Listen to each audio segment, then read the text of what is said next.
గుంటూరులో నల్లపాడు సీఐపై జనసేన నాయకుడు బోనబోయిన శ్రీనివాస్ యాదవ్ తీవ్ర ఆరోపణలు చేశారు. కృష్ణ చైతన్య హాస్పిటల్ వద్ద జరిగిన దాడి ఘటనలో సీఐ బాధ్యతారాహిత్యంగా వ్యవహరించారని, దాడి చేసిన వారితో కుమ్మక్కయ్యారని ఆరోపించారు. బాధితులకు న్యాయం చేయకుండా రాజీకి ఒత్తిడి తెస్తున్నారని తెలిపారు. అలాగే నామమాత్రం సెక్షన్లతో ఎఫ్ఐఆర్ నమోదు చేశారని విమర్శించారు. సీఐపై చర్యలు తీసుకోవాలని ఎస్పీ ఐజీని కలుస్తామని, లేకపోతే కార్యాచరణ ప్రణాళిక ప్రకటిస్తామని హెచ్చరించారు.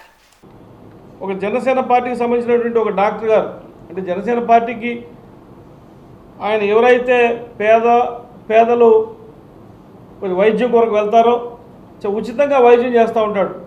ఇన్నర్ రింగ్ రోడ్లో ఉన్నటువంటి కృష్ణ చైతన్య హాస్పిటల్ అని. కృష్ణ చైతన్య హాస్పిటల్ డాక్టర్ గారు కూడా వచ్చున్నారు.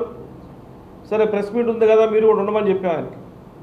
కృష్ణ చైతన్య హాస్పిటల్ అనే దాన్ని 19వ తారీఖు అర్ధరాత్రి కొంతమంది వచ్చి పూర్తిగా పగలగొట్టి సుమారుగా 1 కోటి రూపాయలు 80 లక్షల రూపాయలటువంటి సామాను ధ్వంసం చేసి 2 లారీల్లో సామాన్లు ఎత్తుకెళ్ళడం జరిగింది. అది జరిగేటప్పుడు సంబంధిత నల్లపాడు సిఐ గారు అక్కడే తిరుగుతూ ఉన్నారంట. కనీసం హాస్పిటల్ దగ్గర రావడం కానివ్వండి, దౌర్జన్యం చేసేవారు రావడం కానివ్వండి, దౌర్జన్యం చేసేవారిని ఇద్దరు పట్టిస్తే ఎస్ఐ గారు వస్తే వాళ్ళని పోలీస్ స్టేషన్ తీసుకెళ్ళి వెంటనే పంపించేయడం జరిగింది. అర్ధరాత్రి 11:30 జరిగితే వీళ్ళు కార్యక్రమం అంతా అయిపోయిన తర్వాత 2 గంటలు 3 గంటలు కంప్లైంట్ చేస్తే మరుసటి రోజు ఎస్పీ గారికి కంప్లైంట్ చేసిందా కూడా వీళ్ళు ఎఫ్ఐఆర్ కట్టలేదు. ఆ వచ్చినటువంటి వాళ్ళు ఒకటే చెప్తా ఉన్నారంట, సిఐ గారికి మనం 10 లక్షల రూపాయలు ఇచ్చా, ఇబ్బంది లేదు, మన ఇష్టం వచ్చినట్టు చేసుకోవచ్చు అని చెప్తా ఉంటాం. వీళ్ళ దృష్టిలోకి వచ్చింది. అంటే హాస్పిటల్ అప్పటికి ఒక 3 పేషెంట్లు కూడా, మహిళా పేషెంట్లు కూడా ఉండటం జరిగింది. అంతటి కార్యక్రమం జరిగినా కూడా ఇప్పటివరకు కూడా సిఐ గారు అక్కడికి వెళ్ళలేదు, ఏం జరిగిందో విచారించలేదు, ఒక ఎఫ్ఐఆర్ కట్టారు. ఆ ఎఫ్ఐఆర్ కూడా పనికిరాని ఎఫ్ఐఆర్ కట్టారు. ఆ సెక్షన్లో ఎవరైతే దౌర్జన్యం చేశారో వాళ్ళకి అనుకూలంగా ఉండే విధంగా చేశారు. అంటే నల్లపాడు సిఐ గారు అవినీతి ఏ విధంగా ఉందో ఈ సందర్భంగా మీకు తెలియజేస్తాం. ఈ విషయం ఎస్పీ గారిని కూడా డాక్టర్లు కలవడం జరిగింది. ఎస్పీ గారు కలిసిన తర్వాత ఎఫ్ఐఆర్ కట్టి ఆయనకి ఇన్ఫర్మేషన్ ఇవ్వడం జరిగింది. మరలా ఇప్పుడేం చెప్తా ఉన్నారు, మీరు రాజీ పడమని ఆయన బెదిరిస్తూ ఉన్నారు. కాబట్టి ప్రభుత్వ అధికారులు ఎవరైతే ఎస్పీ గారు, డిఐజీ గారికి మేము ఒకటే కోరుతూ ఉన్నాం, ఈ ప్రాంతంలో చాలా పెద్ద ప్రాంతం ఇది. ఈ ప్రాంతంలో జరిగిన అల్లర్లన్నిటికీ కూడా నేను కొమ్ము కాస్తూ ఉన్నాడు. ఎవరైతే డబ్బు ఇచ్చారో వారి వైపున ఉండటం తప్పితే న్యాయం చేయటం ఈ సిఐ వల్ల కావట్లేదు. మేము అదే చెప్తా ఉన్నాం, ఈయన అవినీతిని భరించలేకపోతూ ఉన్నారు ప్రజలు. దౌర్జన్య పరులకి కొమ్ము కాస్తూ ఉన్నాడు. కాబట్టి ఈయనపై తగు చర్యలు తీసుకోవాలని చెప్తా ఉన్నాం. మీకు ఇప్పుడే ఆ డాక్టర్ గారు కూడా పిలిచి ఏం జరిగిందో మీకు వివరించే ఏర్పాటు కూడా చేస్తాం. ఆయన కూడా పిల్లలు ఒకసారి. అంటే పేదలకు చాలామంది కూడా ఉచిత వైద్యం చేయించాం మేమే. ఎవరైనా వచ్చి మా దగ్గర ఇట్లా మేము డబ్బులు పెట్టుకోలేమంటే చిన్న హాస్పిటల్ అది, ఆయన దగ్గర పంపించి చేస్తూ ఉంటాం. ఆ దీంతో మాకు చెప్పడానికి వచ్చారు. ఈ సందర్భంగా మీకు కూడా అది తెలియపరుద్దామని చెప్పి ఉండమని చెప్పాను ఆయన కూడా.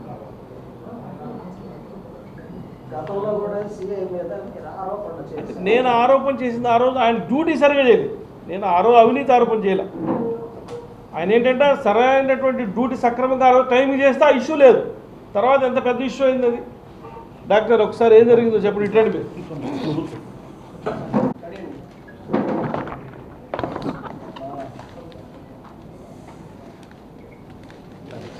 సార్ నమస్తే అండి. మాది కృష్ణ చైతన్య హాస్పిటల్ సార్.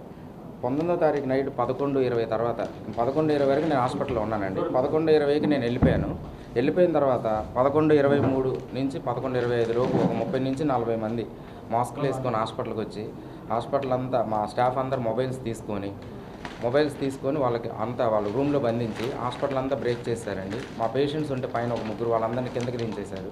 రేపు మార్నింగ్ సర్జరీ ఉందన్నా కానీ వినకుండా వాళ్ళని కొట్టి కిందకి దించేశారు. హాస్పిటల్ అర్జెంటుగా ఖాళీ చేయాలరా అని బిల్డింగ్లో ఉన్న ఎక్విప్మెంట్లన్నీ 2 లారీలు తీసుకొని వెళ్ళిపోయారండి. వెంటిలేటర్స్, మానిటర్స్ అన్నీ తీసుకొని వెళ్ళారు. దాని తర్వాత ఒక పేషెంట్ మాకు కాల్ చేసి ఇలా జరుగుతుంది హాస్పిటల్ అని 11:45 కాల్ చేశారు. 11:48, 50 లోపు మేము వచ్చాము. అప్పటికి ఒక 40 మంది మొత్తం పగలగొడతా ఉన్నారు సార్. మేము ఒక 5గురు వచ్చిన తర్వాత అందరూ వెళ్ళిపోయారు. ఒక అనిల్ కుమార్ అనే అతను, అల్లడి ప్రసాద్ అనే అతను అక్కడ ఉన్నారు. అల్లడి అనిల్ కుమార్ని మేము పట్టుకున్నాం. ఆ తర్వాత పోలీసు వాళ్ళు వచ్చారు. ఒక 20 నిమిషాల తర్వాత వాసు గారు అనే ఎస్ఐ గారు వచ్చారు. ఆయనకు అప్పచెప్పాము సార్ జరిగింది ఇది. దీని తర్వాత అక్కడ అల్లడి ప్రసాద్ అనే అతను, అరే మనం పోలీసు వాళ్ళకు 10 లక్షలు డబ్బులు ఇచ్చాంరా, ఇబ్బంది ఏం లేదు, మొత్తం పగలగొట్టండిరా, ఏదైతే మేము చూసుకుంటాం, మేము ఉన్నాము అని అన్నీ గట్టిగా అరుస్తూ బాగా చేశారు సార్. చాలా ఇబ్బంది పెట్టి హాస్పిటల్ అంతా బ్రేక్ చేశారండి. ఊరికినే ఎవరో వచ్చి పగలగొట్టారు కదా. అవును సార్. మీకు ఏదన్నా ఎవరిపైన వివాదం ఏమి లేదు సార్. నాకు 2021 ఆగస్టులో నాకు అగ్రిమెంట్ అయింది సార్. బిల్డింగ్ 2020 బిల్డింగ్ అంటే ఫస్ట్ నాకు ఇచ్చిన వాళ్ళు వేరు సార్. ఇప్పుడు కొత్తగా వేరే వాళ్ళు కొనుక్కున్నారంట 8 months బ్యాక్. వాళ్ళు నాకు ఇప్పుడు ఖాళీ చేయమంటున్నారు. నాకు 2027 డిసెంబర్ 31 వరకు అగ్రిమెంట్ ఉంది సార్. అగ్రిమెంట్ ఉంది. అగ్రిమెంట్లో వాళ్ళు ఖాళీ చేయమన్నారని నేను చెప్పాను, నా టైం వరకు ఇవ్వండి, ఆ తర్వాత నేను ఖాళీ చేస్తాను, కొంచెం టైం కావాలని అడిగాను సార్. వాళ్ళు అలా చేశారండి. అది వాళ్ళు చెప్తున్నారు మీరు రెంట్ ఇవ్వటం లేదు టయానికి. 2025 11వ నెలలో కంప్లైంట్ ఇచ్చాం గ్రీవెన్స్లో. అవునండి. తర్వాత మీరు చెక్కులు కూడా ఇచ్చారు, ఇచ్చిన చెక్కులు కూడా బౌన్స్ అయినాయి. 3 చెక్కులు చూపిస్తున్నారు. Okay okay. వాటి మీద చెప్పండి. చెక్కులు అనేది నేను ఇవ్వలేదు సార్. నా పాత బిల్డింగ్ ఓనర్కి అగ్రిమెంట్ కింద 6 లక్షలు డబ్బులు ఇచ్చాను. దాంతోపాటు సెక్యూరిటీకి 3 చెక్కులు ఇచ్చానండి. ఆ 6 లక్షల డబ్బులు ప్లస్ 3 చెక్కులు వీళ్ళకి అమ్మిన తర్వాత వీళ్ళకి ఇచ్చారు. నన్ను రిజిస్ట్రేషన్ రోజు పిలిచి అగ్రిమెంట్ ట్రాన్స్ఫర్ చేస్తానని చెప్పారండి. నన్ను రిజిస్ట్రేషన్ రోజు కూడా పిలవలేదు. డిసెంబర్లో అయితే గ్రీవెన్స్లో నా మీద కంప్లైంట్ చేసినప్పుడు నేను చెప్పాను వివరంగా, నాకు అగ్రిమెంట్ చేయండి 2027 డిసెంబర్ వరకు 6 లక్షలు అడ్వాన్స్ కట్ చేసుకొని మీకు ఎంత రావాలో నేను అంత ఇవ్వగలనని కూడా చెప్పాను సార్ నేను. ఆ తర్వాత వాళ్ళు నన్ను కలవలేదు, డైరెక్ట్గా ఇలా చేశారు. అంటే ఏదైనా హాస్పిటల్ వాళ్ళకి రెంట్ ఇచ్చే విషయంలో అయితే మేము కూడా వాళ్ళకి మద్దతు తెలియపరుస్తాం. ఎందుకంటే రెంట్ విషయంలో ఎక్కడా కూడా రెంట్ విషయం గురించి ఎక్కడా రాలా. హాస్పిటల్లో ఎవరైతే ఇప్పుడు కొత్త ఉంటున్నారో ఆయనకు రెంట్ ఇవ్వాల్సి వస్తే డాక్టర్ గారు ఇమ్మని చెప్తాం. మేము అందులో ఎక్కడా కూడా జోక్యం చేసుకోం. సివిల్ మ్యాటర్లో మేము ఎక్కడా జోక్యం చేసుకోం. వాళ్ళు ఏదో పోలీస్ స్టేషన్కి వెళ్ళారు, చేశారు, అంతా అయిపోయింది. కానీ పగలగొట్టేటప్పుడు కానివ్వండి, పగలగొట్టబోయే ముందు కానివ్వండి, పూర్తిగా సిఐ గారి యొక్క ప్రమేయం ఉందని చెప్పి వారి యొక్క ఆలోచన. మాకు కూడా మా దృష్టిలో కూడా వచ్చింది ఏంటంటే, ఈ నల్లపాడు సిఐకి సంబంధించిన వంశీధర్ అనే అతను ఎప్పుడు కూడా ఎవరైతే డబ్బులు ఇస్తారో వాళ్ళకే పనిచేస్తాడు. అతని దగ్గర న్యాయం చేయడం కానివ్వండి, లా అండ్ ఆర్డర్ మెయింటైన్ చేయడం కానీ ఎక్కడా లేవు. దీన్ని ఇక మేము పోయినసారి కూడా ఒక ఇష్యూలో ఆయన సరిగా పనిచేయలేదని చెప్పాము అంతే. ఆయన ఆ రోజు సరిగా డ్యూటీ చేస్తుంటే అంబటరాంబాబు ఇష్యూ అంత పెద్ద అయ్యేది కాదు. ఆ డ్యూటీ చేయటం ఆ రోజు చేయలేదని చెప్పేదంటే మిగతా విషయాలు మా దృష్టిలో రాలే. ఇప్పుడు వచ్చిన విషయాన్ని మేము ప్రజల దృష్టి తీసుకెళ్తాం, అధికారుల దృష్టి తీసుకెళ్తాం. ఎస్పీ గారిని కూడా కలిశారు. వీళ్ళు కలిసిన తర్వాత ఎఫ్ఐఆర్ కట్టారు. నైట్ ఎప్పుడో మిడ్-నైట్ ఇద్దరు అప్పచెప్తే వాళ్ళే పంపించారు.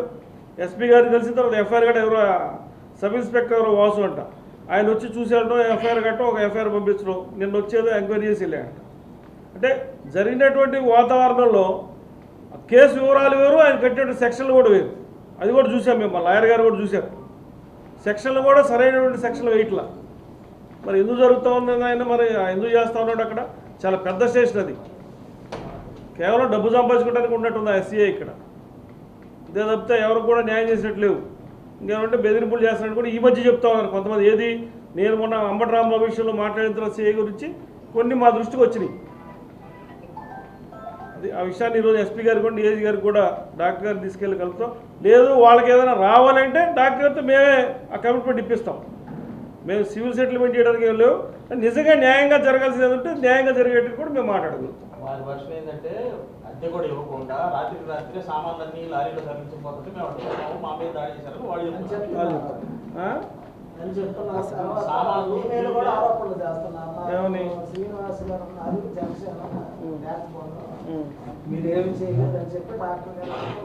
చెప్పొచ్చు, తప్పే ఉంది. అది ఎవరితో చెప్పొచ్చు, తప్పే లేదు. ఇప్పుడు ఈ రోజున జనసేన శ్రీనివాస్ గారు ఆయనకు వాళ్ళకి తెలుసు. ఆ ఊరోళ్ళు, నేను ఆ ఊర్లో పుట్టినోండే, వాళ్ళు ఆ ఊర్లో పుట్టినోళ్ళే. జనసేన శ్రీనివాస్ ఉంటే వాళ్ళే ముందు వస్తారు నా దగ్గరికి వెళ్ళకన్నా. ఇప్పుడు ఏంటంటే సిఐ డ్రామా అనమాట ఇదంతా. నా మీద చెప్పడం సిఐ ఆడే డ్రామా ఇది. ఇప్పుడు వీళ్ళు తీసుకెళ్లే పని, వీళ్ళు కంప్లైంట్ ఇవ్వడం, వాళ్ళు ఎందుకు దొరుకుతారు? ఇప్పుడు ఇప్పుడు సీసీటీవీ ఫుటేజ్ మొత్తం తీసుకెళ్లారంట, సీసీటీవీలు ఏమి లేకుండా. సీసీటీవీలు మొత్తం బ్రేక్ చేశారు సార్. అంటే ఏనే పగలు కొట్టుకుని ఏనే కంప్లైంట్ చేశాడని వాళ్ళ ఉద్దేశం. అంటే ఇదంతా 20 ఎవడైతే కంప్లైంట్ ఉంటాడో వాడి మీద కూడా కంప్లైంట్ ఇప్పిస్తాడు. ఇటువంటి కేసులు 4-5 ఉన్నాయి. మొత్తం సిఐ ఆధ్వర్యంలో జరుగుతోంది లెక్కన మీరు చెప్పేదాన్ని బట్టి. రమ్మండి, వాళ్ళు కూడా ఆరోపణలు చేయకుండా ఏం జరిగిందో. మరి వాళ్ళు ఎందుకు తీసుకెళ్ళాడు ఆయన ఎస్ఐ గారు? దొరికిన వాళ్ళని వీళ్ళని ఎందుకు తీసుకెళ్ళలేదు?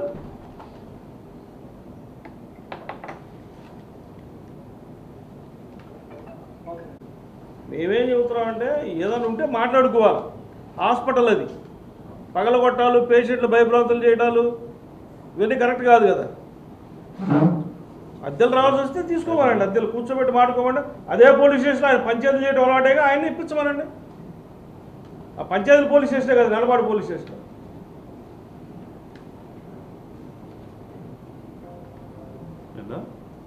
నా ఫోన్ ఏది?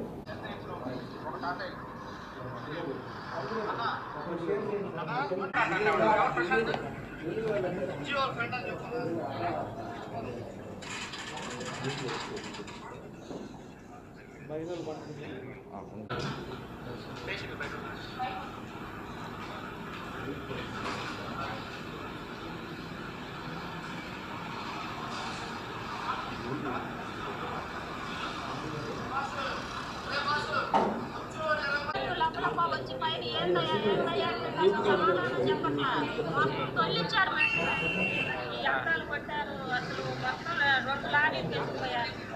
నేను ఫోన్ చేస్తుంటే ఫోన్లో వస్తున్నాను. ఫోన్ ఇచ్చారు మీకు? వచ్చారు, వచ్చారు 10 మంది వచ్చారు. కుర్రోళ్ళు పైకి వెళ్ళిపోయారు. లాగుతున్నారు, ఏందయ్యా అంటేనే ఉన్నాను. నీకు ఎంత మన వసతి అన్నారు. ఆ వసతి లాక్కొచ్చారు. కిందకు వచ్చి టేబుల్స్, నా టేబుల్ ఉంటుంది సార్, అందులో డాక్యుమెంట్స్ టేబుల్స్తో సహా మొత్తం 2 లారీలు వెళ్ళిపోయినాయి సార్. వెళ్ళిపోయినాక ఒక పేషెంట్ కాల్ చేస్తే నేను వెళ్ళాను. మేము 4 వెళ్ళేటప్పటికి అసలు రచ్చరచ్చుకుంది. ఆ తర్వాత అక్కడ ఒక 2 పిల్లలు దొరికారు. ఎస్ఐ గారు ఒక 20 నిమిషాల తర్వాత వచ్చిన తర్వాత సార్కి అప్పచెప్పాము. సార్ తీసుకుని వెళ్ళారు. నేను 3:30కి వెళ్ళి కంప్లైంట్ కూడా ఇచ్చాను స్టేషన్లో. 6వ రోజు నైట్ ఇచ్చాను. నిన్న సోమవారం పూట సార్ని, ఎస్పీ గారిని కూడా గ్రీవెన్స్లో కలిసి వచ్చాను సార్.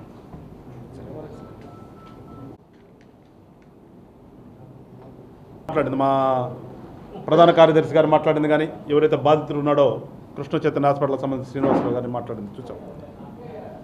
దీని సందర్భంగా నేను ఒకటే గుంటూరు జిల్లా ఎస్పీ గారిని కోరుతున్నాను. లా అండ్ ఆర్డర్ ప్రాబ్లం అనేది ఎట్లా ఉంది ప్రస్తుతం జిల్లాలో అనేదానికి ఇది ఒక నిదర్శనం. ఇంతకుముందు చూసాం మనం ఏదన్నా అద్దెకున్న ఇళ్ళో లేదంటే డిస్ప్యూట్లో ఉన్నటువంటి ఇళ్ళో స్థలాల్లో ఆక్రమించుకోవటం లేదంటే దౌర్జన్యాలు జరగడం చూసాం. కానీ ఒక హాస్పిటల్ మేబీ దాంట్లో లిటిగేషన్ ఉండొచ్చు, దాంట్లో ఏమన్నా వాళ్ళకి ఓనర్కి టెనెంట్కి కానీ లేకపోతే ఇంకోటి కానీ ఏదైనా ఉన్నప్పటికీ కూడా ఒక హాస్పిటల్ని దాంట్లో పేషెంట్లు ఉండంగా హాస్పిటల్ మీదకి వెళ్ళి అర్ధరాత్రి దాదాపు ఒక 50 మంది 100 మంది దాకా వెళ్ళి విచక్షణారహితంగా పగలగొట్టి అక్కడ ఉన్నటువంటి పేషెంట్లు కూడా భయపెట్టి కిందకి లాగి పడేసి హాస్పిటల్లో ఉన్నటువంటి సామాను కూడా లారీల్లో వేసుకుని వెళ్ళారు అంటే కూతవేటు దూరంలో పోలీస్ స్టేషన్ ఉంది. అక్కడికి పోలీస్ స్టేషన్ సిఐ తిరుగుతున్నాడంట ఆ రోడ్లో. ఆ రోడ్డు అంతా కూడా ఎప్పుడు అనునిత్యం రద్దీగా ఉండేటువంటి ఒక రోడ్డు. అలాంటి ప్లేస్లో అంత నిర్భయంగా వాళ్ళు వచ్చి పగలగొట్టి తీసుకుని సామాన్ తీసుకుని లారీలు తీసుకుని వెళ్ళారంటే అంటే లీగల్గా వాళ్ళు చేసినటువంటి పని మేము లీగల్గా చేస్తున్నాం అనేటటువంటి ధైర్యంగా చేశారంటే అంత ధైర్యం వాళ్ళకి ఎట్లా వస్తుంది? ఎవరు ఇస్తే ధైర్యం వచ్చింది? ఇవన్నీ కూడా ఎస్పీ గారు తక్షణమే దాని మీద చర్య తీసుకుని పర్సనల్గా ఇన్వెస్టిగేషన్ చేసి ఏదైతే అక్కడ జరిగిందో తప్పుని కనుక వెంటనే కనుక ప్రజలకు కనుక తెలియజేయకపోతే గుంటూరు జిల్లాలో లా అండ్ ఆర్డర్ పరిస్థితి ఈ రకంగా ఉందని చెప్పేసి ప్రజలు బెంబేలెత్తుతారు. గతంలో కూడా చూసాం, జేకేసీ కాలేజ్ రోడ్లో కూడా మా జనసేన కార్యకర్తలకు సంబంధించినటువంటి ఒక ప్లాట్ను ఆక్రమించుకోవడానికి ఇలానే వచ్చారు. వస్తే మావాడు అడ్డం తిరిగితే తర్వాత వెళ్ళిపోయారు తీసుకుని. అంటే గుంటూరు జిల్లాలో రాజధాని ఉన్నటువంటి ప్రాంతంలో ఈ రకంగా రౌడీ మోకలు రెచ్చిపోతున్నాయి అంటే మరి పోలీసు వారు వాళ్ళ పని వాళ్ళు చేస్తున్నారా, లేకపోతే వేరే పని ఏమైనా చేస్తున్నారా? ఒకసారి ఇవన్నీ కూడా ఎస్పీ గారు మరీ ముఖ్యంగా అట్లాగే ఐజీ గారు కూడా మన హెడ్ క్వార్టర్లో ఉంటారు కాబట్టి ఇద్దరిని కోరుతున్నాం జనసేన పార్టీ తరఫు నుంచి, మీరు తక్షణమే గుంటూరులో జరుగుతున్నటువంటి ఈ రౌడీ మూకల విధ్వంసాలను కనుక ఆపకుండా కనుక మీరే, వినికిడి కూడా అట్లాగుంది పోలీసు వారే వాళ్ళ ఒత్తాస పలుకుతున్నారు అని, అదే కనుక నిజమైతే సిగ్గుపడాలి.